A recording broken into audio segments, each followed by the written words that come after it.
আসসালামু আলাইকুম রহমতুল্লাহ।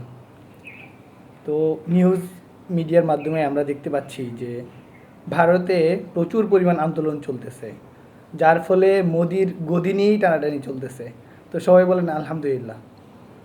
তো আমরা ইতিহাস থেকে যা জানতে পারলাম, বিগত দিনগুলোতে যখনই ছাত্ররা কোনো আন্দোলনে নেমেছে, সেটা শেষ করেই ছেড়েছে, তার শেষ প্রান্তে গিয়েই ছেড়েছে। তো কিছুদিন আগে বাংলাদেশে আন্দোলন হইল, বাংলাদেশের সরকার পদত্যাগ করলো। আবার কিছুদিন আগে নেপালে আন্দোলন করলো স্টুডেন্টরা, নেপালের প্রধানমন্ত্রী পদত্যাগ করলো। এভাবে এখন এই আন্দোলনটা হচ্ছে ভারতের প্রায় অনেকগুলো উপমহাদেশে চলতেছে। তো মোদি এই মুহূর্তে অলরেডি সে পালিয়ে গেছে তার গদি ছেড়ে, সে বিভিন্ন নিরাপত্তার মাধ্যমে পালিয়ে গেছে। তো আশা করি হয়তো আমরা কিছুদিনের মধ্যেই জানতে পারবো যে ভারতের প্রধানমন্ত্রী নরেন্দ্র মোদির পদত্যাগ।